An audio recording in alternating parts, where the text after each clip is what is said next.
Hello and welcome to Self-Publishing Insiders, the Draft to Digital. My name is Mark Leslie Lefebvre, and I am the Director of Business Development at Draft to Digital. And I am honored to have Cheryl and Kathy with me today, and they are the hosts of the Writing Works Wonders podcast. But first, before we get into that, I'd love them to introduce themselves, share with you guys a little bit about who they are, and we'll start with Cheryl, please. Hi, everybody. I'm so glad to be here. Thank you for having us. And I'm Cheryl McNeill Fisher, and I'm half of our dynamic duo.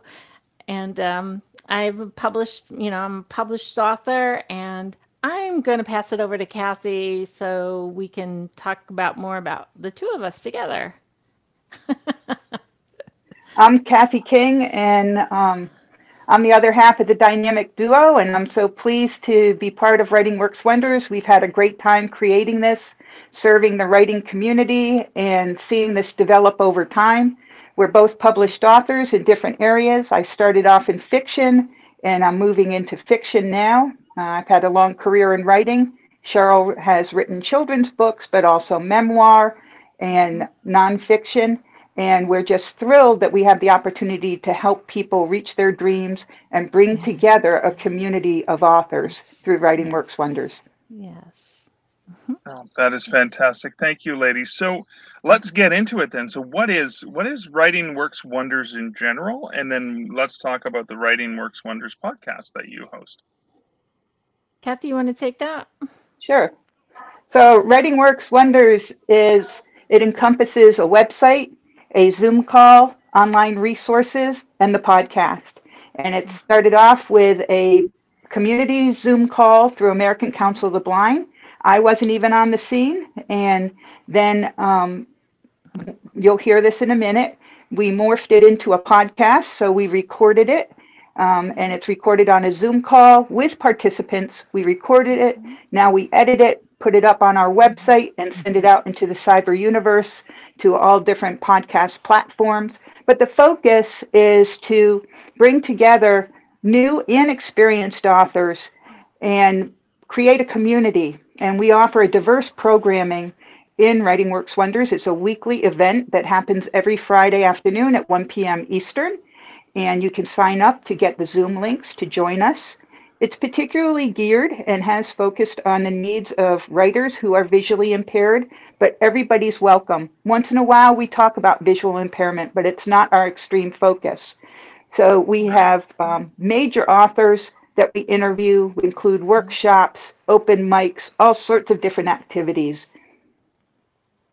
Okay, so the focus then is basically the craft, the business of writing, everything that creative people, writers would be interested in learning about. However, you make it fully accessible for writers with impaired vision.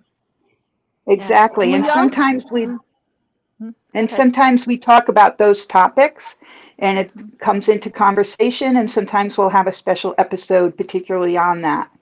Yeah. Okay, awesome. And we have the authors on for a lot of our readers, so that once a month we have a major author on with us. So if say someone's not a writer and they're not into writing, but they read a lot of books, and so we have popular authors on with us. That also includes, people, their fans, their authors, their readers. Oh, that's awesome. So there is an audience of readers then as well. That's fantastic. So they can hear from their favorite authors. Awesome. Yes. Who are some of the people you've had on the show recently? C.J. Box, Craig Johnson, Amanda Sharon Cabot, Sharon Sala. Oh, excellent. We have Catherine Coulter coming on. We have Ellen Hildebrandt, Susan Mallory. Wow. Yeah. We've got this quite is awesome. Oh, Andrew Child. Let's not forget Andrew. Oh, awesome. Now, Andrew you guys, Grant. there was some good news recently, just in the last week. I want to congratulate you so the Writing Works Wonders podcast itself has garnered the 2022 Verner C. Henley Media Award from the American Council for the Blind's Board of Publication. Congratulations on that win. Thank you. Thank you. What does it mean to win an award like that for the type of work that you guys are doing? It leaves me speechless because it's a community of people that puts this all together. That Kathy and I, we are the captains of the ship, and but we have, it's all, everyone who shows up. We have a community, we have an advisory board, and we have really created a community within the ACB community. So we are grateful for the opportunities, and then it's up to us, and what we've done is we've just flourished. And Kathy, you want to finish that up? Sure. I think that it really recognizes, they articulated the fact that they recognize the hard work that we do, the amount of effort that it takes to plan, publicize, and then carry off the events that we hold, the fact that what we're doing is professional. Cheryl and I were both authors and professional keynote speakers before we met and started doing this. And we're not only creating a positive, helpful environment for writers and readers to grow in our community of the American Council of the Blind and far beyond, but we're also helping the larger community in the world to understand that people with visual impairment can be active, vital participants in different walks of life. And that's what the Media Award is all about, is about the quality of what we're producing in media and what that demonstrates to the world at large. So we're really appreciative of that. We were very, very surprised. We were very surprised at receiving that award. It's a big honor. Well, congratulations. It's awesome. Thank you. So I'm going to go back to the sort of the beginning is it why you started it, and I guess are you now starting to see the realization of that vision or that dream? Yes, when I first started, I was by myself, and I knew as it was growing that I wanted someone else to work with, but I wasn't sure how that was going to happen, who it might be. And when I met Kathy, happened to find the Zoom call, and within that next month, we were working together. I asked her to join me on it, and at that point, I was only doing them once every 2 weeks. And it took us probably 4 months, 6 months to really I'd say at least 4, right? To really get into a rhythm of a rhythmatic schedule and who does what, because at first we were like, well, edit if you want, or, we were hesitant, but now it's just we edit each other's work and we don't take it personally. And we have interns working with us now too. So, right. Kathy? Yeah, and I came with a background in podcasting. I'd been podcasting in the early days, 2004. I had several podcasts, and my career got super busy. I wasn't able to anymore. Then visual impairment hit me, and just 3 years ago, and that's why I was on that call trying to make sense of it and find people for support. And I bumped into Cheryl, and I'm like, this is a group of writers. This is who I am. And here's this wonderful woman putting on this Zoom call to encourage writers. And so I started attending it, and then we thought we'd work together and bringing together our talents and finding that we enjoyed working together, finding out how to do that. The biggest challenge was holding ourselves back and not trying to accomplish everything we were dreaming of at once. You hear her laugh? Yeah, because we were ready to just blow it out of the park, And I said, now, come on, we've got to do stage 1, stage 2, stage 3. I'm the outliner. And so then we backed up a little and said, okay, what can we do in the next few months? Let's set these goals, and let's put this aside over here. And so we've done so much in the past year and 3 months, but we have more on the plate, more in our plans that we want to accomplish. But it's been so thrilling. The biggest thing to us is seeing how when we do a call and bring together people, they learn from our guest authors. That's fabulous. But it's also fabulous when we open up the call and say, let's talk about outlines. Let's talk about storyboarding. Let's talk about whatever. And the participants in the Zoom room share information with one another and encourage each other to try different strategies. It's not all about Kathy and Cheryl sharing their wonderful insights. It's about providing a platform for this community to flourish. We're facilitators. And it's just so exciting to see that happening. And we're seeing our community grow through this.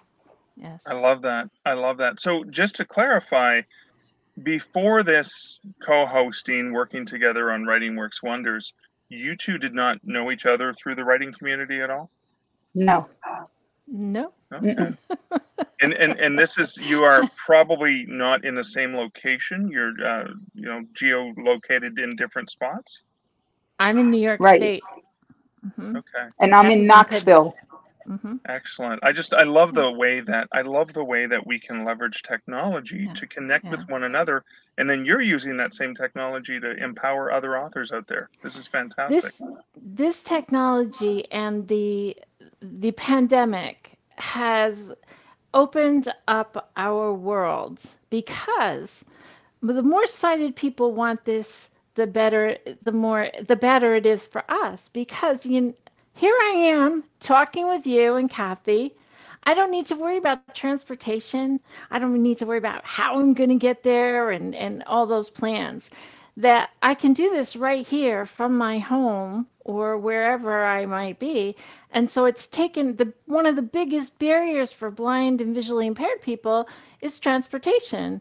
And so when we started this, it all started because of somebody through the American Council of the Blind, Cindy Hollis, who decided at the beginning of the pandemic to bring people together, find a way that people could communicate. And it started out with 8 Zoom calls per week, and now they're up to 80 to 100 calls per week in ACB community. And so when she had asked me, Cheryl, I'd like to see you do something on journaling or whatever, that's how this started. And it's just amazing how this is it's opened our world. Amazing. Just amazing. I love it. The other aspect of that is that everybody that facilitates these calls, we also break up the facilitating from the person that handles the raised hands and calling on people in Zoom. We use the Zoom platform, and if we edit it, and we also stream these live over ACB Media, all of this is done by people who are blind or visually impaired. And that kind of blows your mind. So our main technical host is Chanelle Allen. She's phenomenal. She's so great at what she does. And what she's doing on the technical side for us is allowing Cheryl and I to focus on facilitating. We have a script that we loosely follow. It gives us guidance to where we're headed, but we do a lot of improvisation. But we can really connect with and follow the conversation while Chanelle is taking care of the technical needs. And then we also have somebody usually that's streaming us. And it's just amazing. I mean, your audience, I don't think might realize yet, but Cheryl and I are very visually impaired. For instance, we can't really see the video right now that we're connected to. And so, that's the degree to which we're visually impaired. And I like to use a script when I do a podcast. That's been my history. I was a professor, so I like to have things planned out. I have to use 54-point font in order to see that script. Oh, wow. Okay. Yeah. So that gives those that are listening an idea of what we mean by visual impairment. There can be a huge range of this experience. Yeah, and I imagine that there are listeners to your podcast and users of your resources that do have varying degrees of visual. Now, Kathy, you had said it happened just in the last 3 years. Was that something that changed over time in terms of your visual ability, or did it all happen at once? For me, no, my story is quite different from Cheryl's. I was jumping in my pickup one morning and all of a sudden couldn't see the street signs. No, it happened overnight. All of a sudden, I was severely visually impaired. Oh, wow. So, wow. And I had low vision all my life, but I had 20/30 vision with contact lenses. And then one year, my one retina detached, and then I was driving my car, and I saw a flash of light, and I knew the other retina had just detached, Oh and my within goodness. an hour, yeah, that was the last day I drove. Wow. Now I want to go back to something Kathy said earlier, that you two had these grand dreams and all these big ideas and things like that. Now, so how has the podcast and the platform, how has everything evolved since its inception? Well, Kathy, you one of want? the things is that we started with the Zoom call, then we started editing it, and Cheryl's learned more and more how to edit it, and we both do the editing. We put it up on the platforms. Okay. I built a website for us because that's one of the things I do, and I figured out how to be able to do that despite my visual impairment. I'm still able to Yes. do that. And then we've developed the programming so that it has a variety of programming. Cheryl does this phenomenal work reaching out to all of these major authors and scheduling them for once a month. It's just amazing who she gets to come onto our show. And then we're also publishing books now. We have Writing Yes. Works Wonders books. We have our second book that's getting ready to go to press. So we're actually publishing together as well. Oh, that's fantastic. I love that. So it's just an ongoing thing where you guys are growing and learning together while helping Yeah. others. And we Hmm. have this phenomenon of, we call it round robin, or if you want to call it it's a storytelling, and we do it through Zoom, and it's very fast paced. And Chanelle calls on people and keeps us going, and we just take a storyline. And we don't know where it's going to go. It's just amazing where these things go. But it's that improv creativity, and Right. so it allows people and helps people feel more confident about what they're able to do. And also people speaking, they hear how much better they sound on the recordings, because that's all part of public speaking, representing yourself as an author. And, there's just so much. It's just a big. And Kathy's got the hook. She'll say, Cheryl, slow down. Because I'm like, wow, we could do this, we could do that, we can do this, we could do that. And she's like, take a breath. But the fascinating thing about the round robin storytelling is that we started that off as, well, let's try this. It was like a game we were going to try with the authors. And Right. we didn't really know what we were doing. We were trying it, kind of flailing around. We had heard about how people did collaborative writing. And so we wanted to try this with the group. And the group was willing. They tried it Yeah. out. And the next time we did it, Cheryl and I figured out a way to be able to do these, what we call story starters, better. And then Okay. we throw in some twisters as people start Yes. answering. Then all of a sudden we throw something in and throw the story off in another direction. And Yeah. now she's calling it a phenomenon because people in the community, they're like, when is the next round robin? And people show up just to be part of this Right. craziness. They They're love it. they're not writers. They just come to participate in Oh, really? They just answers. enjoy Yeah, it so much Yes. that it's yeah. And the problem is, there's one problem. I have to keep going on mute because I'm laughing so hard, I'm banging my desk, and there are tears streaming I down my face know. Yeah. because it is so funny, It what is, people yeah. are doing with this. So you can hear those on our website at writingworkswonders.com. Do a search for Round Robin, and you'll hear different ones of these episodes. And that's our second book. That is our second, no, it's our third. Third. Our third That'll be book our that will third. be coming out Mhm. in a couple of months will be about round robin storytelling, and we'll reveal to the world our techniques about how to do this and oh, I love suggestions. this. And Yeah. that link will be at Writing Works Wonders when the third book is out as well. Yeah, Yes. yeah. Awesome. The Okay. first book is writing prompts. We have a writing prompt every week, and Yeah. Cheryl is the one that usually comes up with those. They love her writing prompts, and then they come back the next week and they read some of those out loud on the air. And they can also post them on the site. They asked us if they could post them on the site, so we built that capability in. So we have a whole book of writing prompts.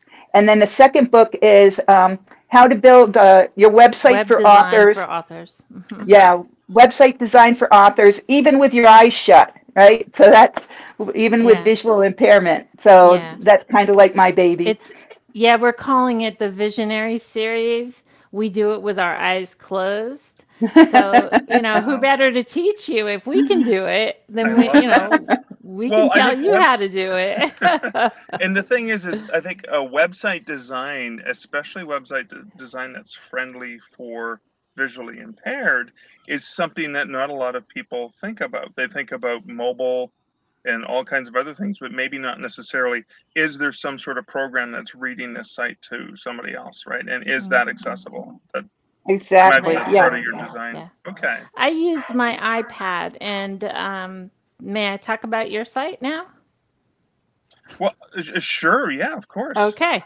So this is what this is about, because being part of, Jim Azevedo told me about us about draft to digital. And so what I like about it, I'm the one that works mostly on your site, is how it's very easy. It's easy to navigate. I will use my iPad and the voiceover on my iPad, and almost everything, I believe, is all accessible.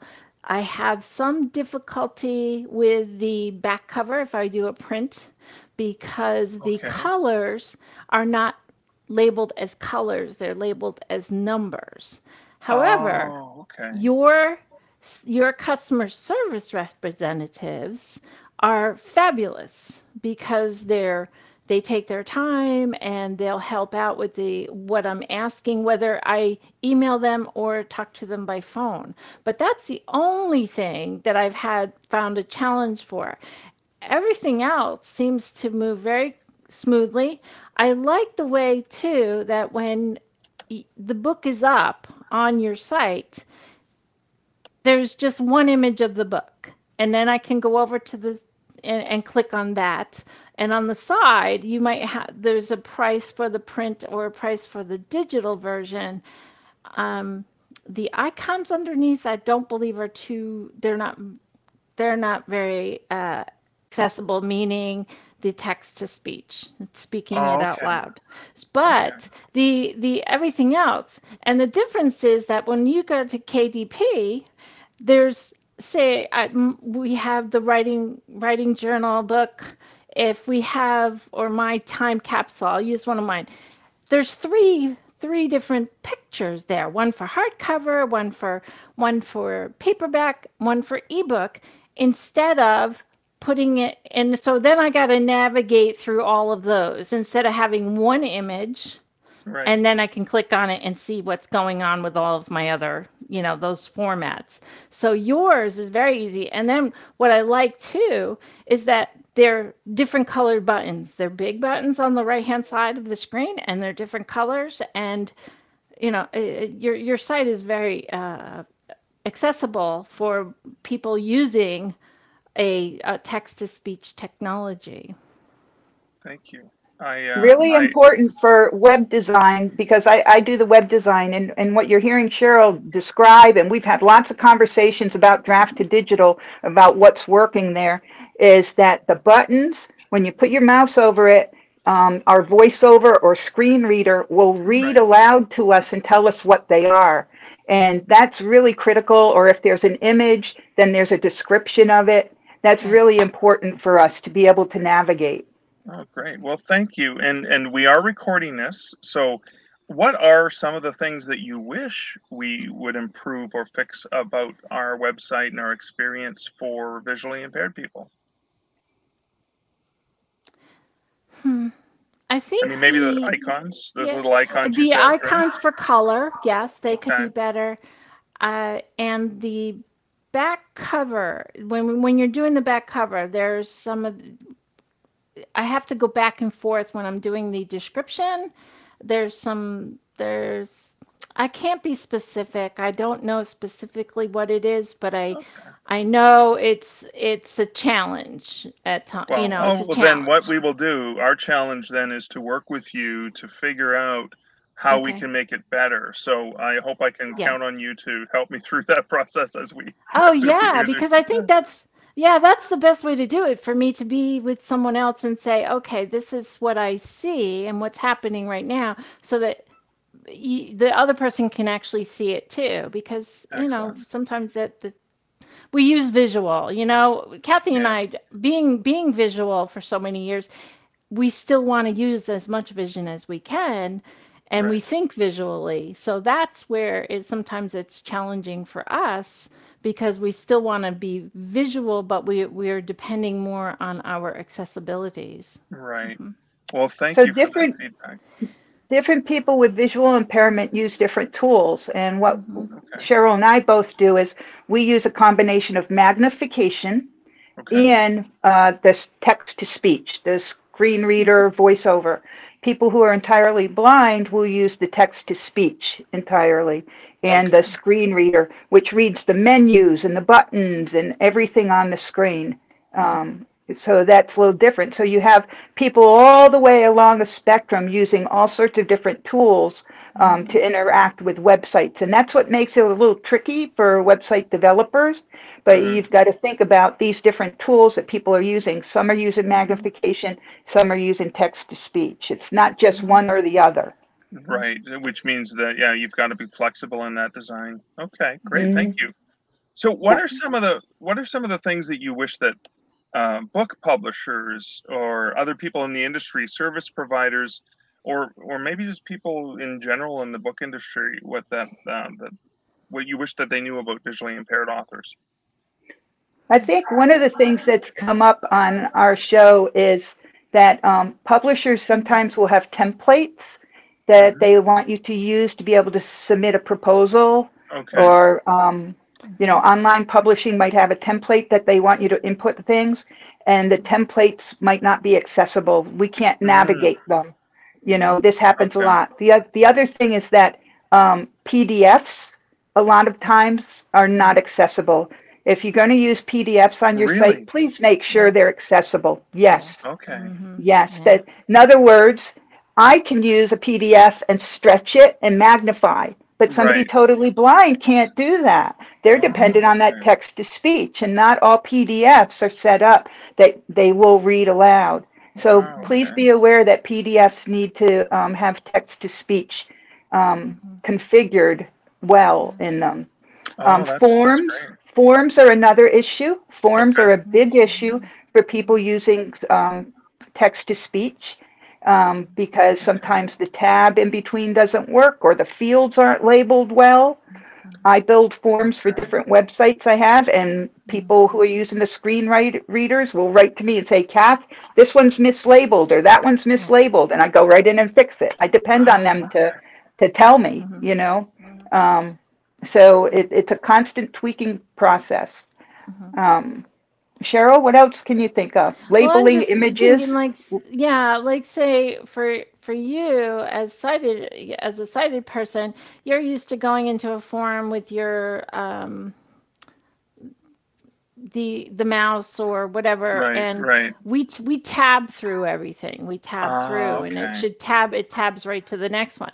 And so if you were to go to one of our forums that we have on our website, if you just use the tab key, you'd see how things would go right to the Okay. next form, and that would make it easier for you to do forms.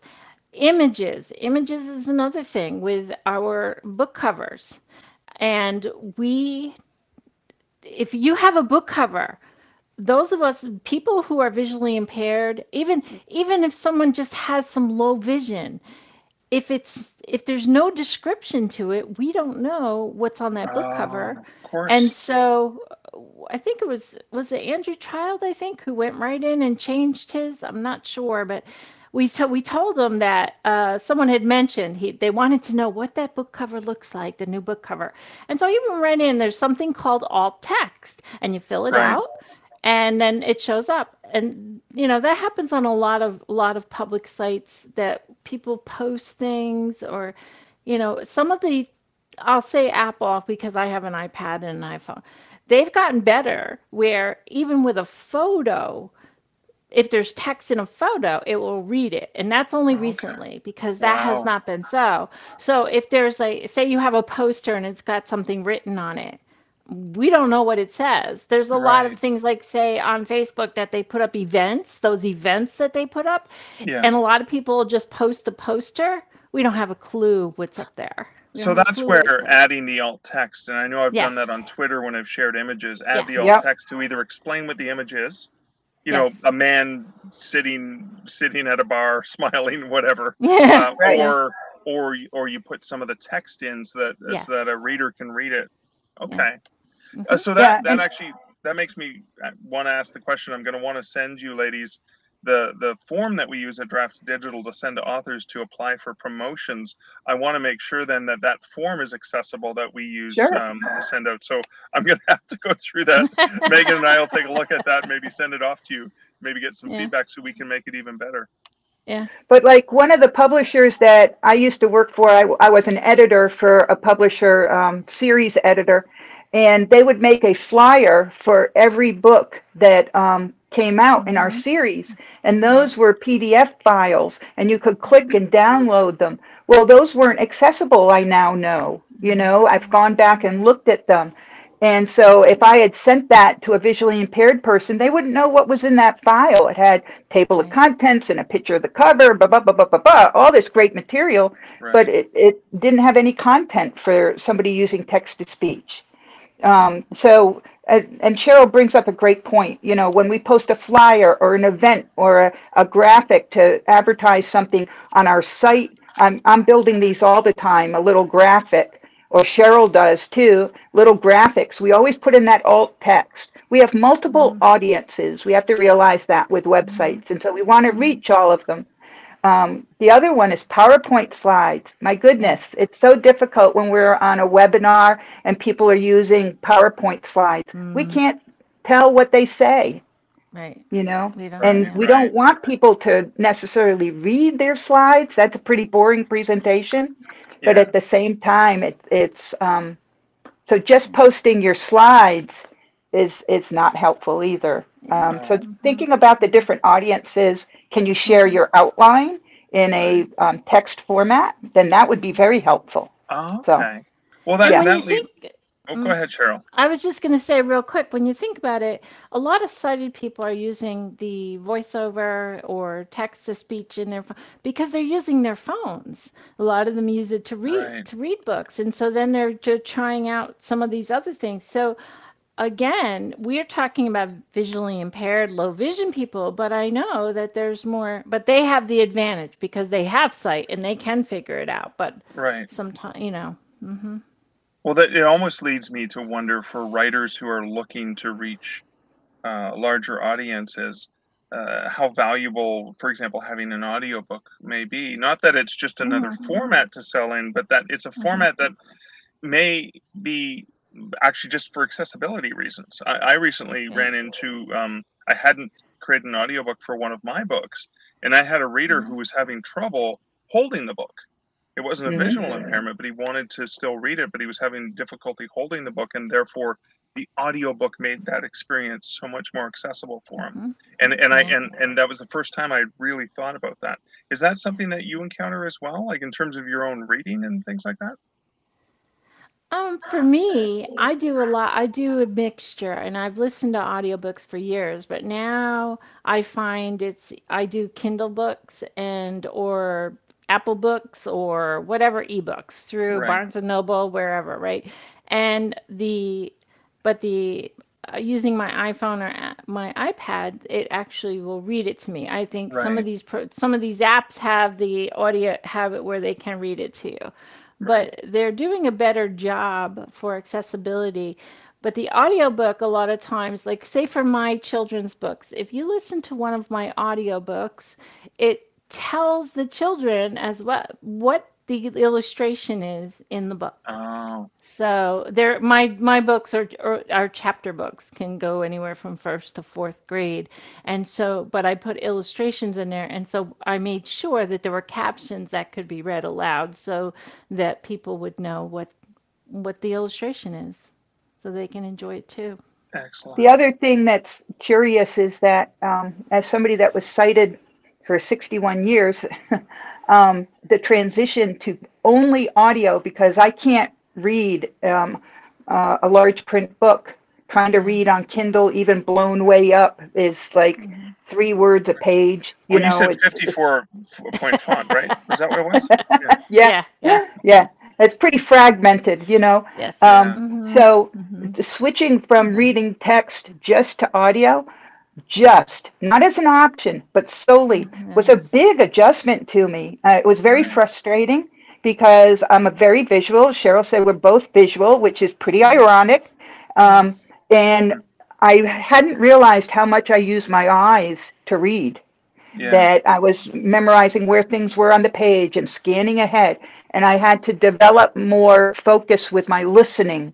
Right. So that's an adjustment that we go through, and I think that even sighted people, when they start listening to audiobooks, they have to figure out how to listen to Mm. audiobooks. I've been telling friends, you can speed up your audiobook, and a lot of them don't realize they could speed up the pace. Yeah. And when they Yeah. do it, they're like, "Oh my God, this is so much better." Well, it drives my partner crazy because I listen to most audiobooks or podcasts at 1.5, maybe Uh-huh. 1.75 speed. And she Uh-huh. she says, you're listening to chipmunks. I said, no, I'm digesting the information at the speed I want to.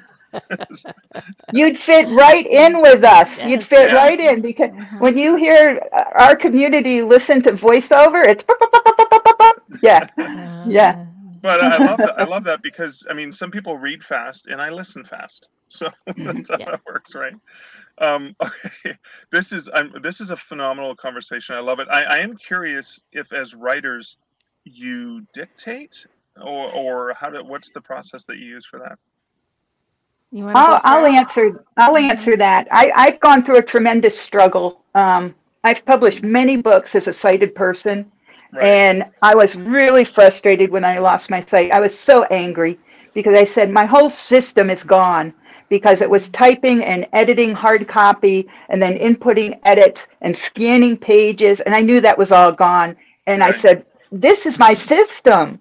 And finally, this January, I was at a place emotionally and mentally, I could step back and say, okay, wait a minute, how can I modify this? And I finally came up with another way of approaching my outlining and development, etc., and gradually worked it out. But it's very hard to transition, especially if you've been a writer. So I do a combination of typing in my giant text and dictating. But the dictation still is not perfect, and I write sci-fi, and so just for an example, every time I say, Bridget McCabe went on board the spaceship, Mhm. it writes it as Bridget McCabe on board on the spaceship. It's like Right. it cannot get the word on board. It's just a very boring book instead. So, there's limitations to it, but I can sit back, get my thoughts together, and flow with the dictation, and then go back and edit. But the detail editing is very difficult because I still want to trust my eyes, and I have a lot of blank spots with my vision, and I'll be missing ends of words. So I do a combination of listen when I'm editing and also looking when I'm editing. So editing is really slow, much slower than it was for Wow. me and frustrating. But I have a great editor that works with me, and he's also a wonderful coach and cheerleader. So, Nice. Cheryl, what about your Yeah. process? Oh, I still write, and I'll write when I'm writing. I'll write in 20 font or 18 font, whatever, and go back to it.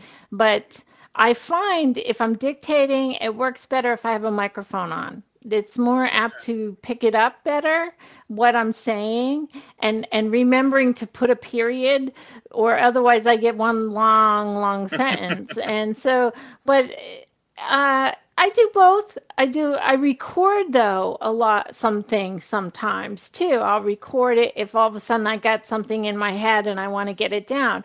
Where years ago it was about writing in a little notebook, having notebooks around all the time. And Right. now it's about getting in that habit of a voice recorder or something.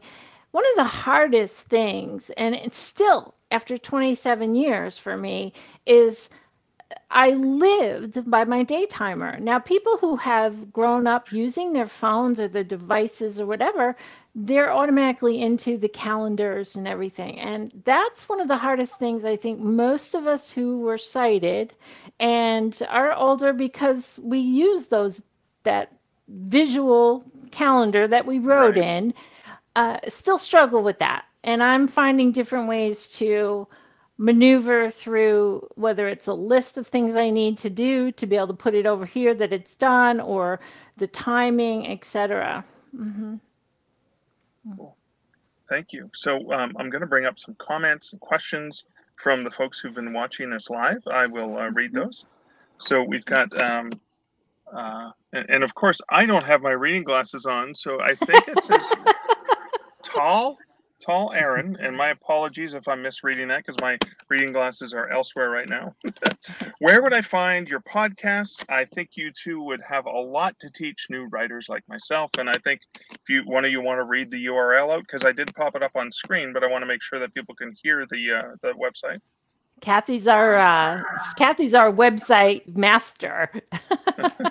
Writingworkswonders.com is the website, and the main page has listed the latest episodes.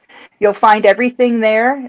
You can also sign up, go to contact us, and you can sign up to be on our email list. And every Thursday an email goes out, so you can participate in the live Zoom call if you would like.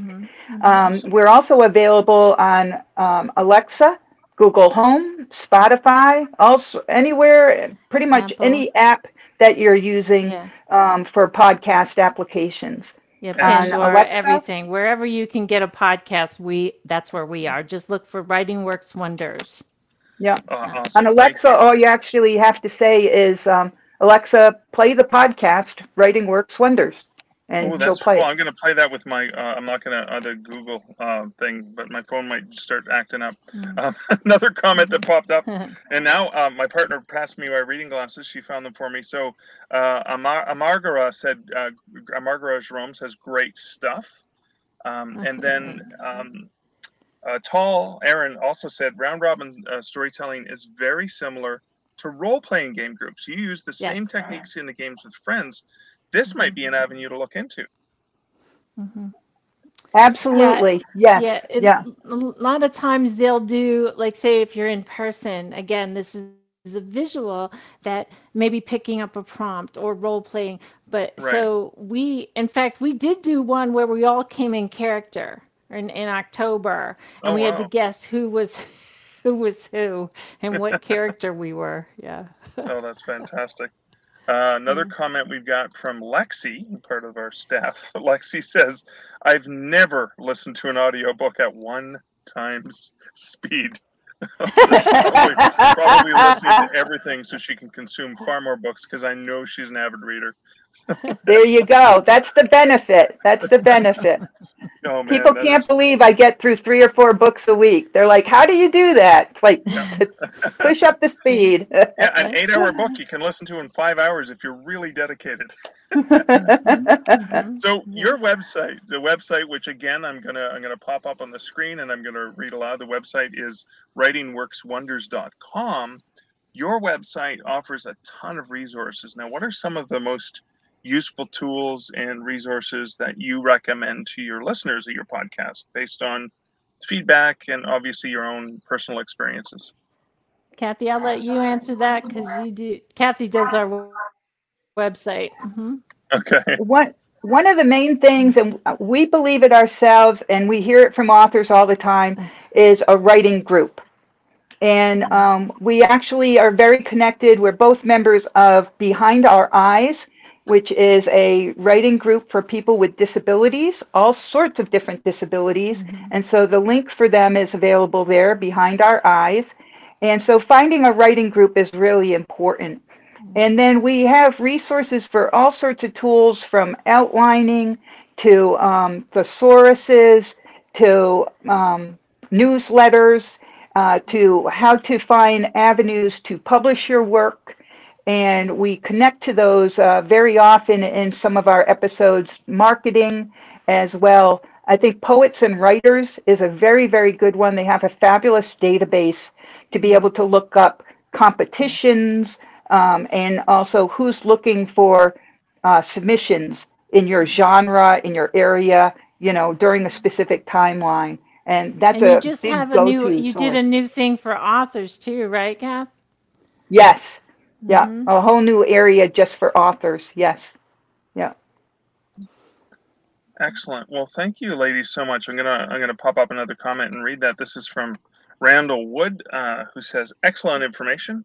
I'll be looking into ways to make our own site more user-friendly for the visually challenged." And I do know Randall is from ScribeCount, which is a Oh, tool that authors excellent. can use for Mm-hmm. their prices. So thanks, Randall. I appreciate that. I can even put you in contact with these wonderful ladies so they can help you out and help make that site more accessible for more authors out there.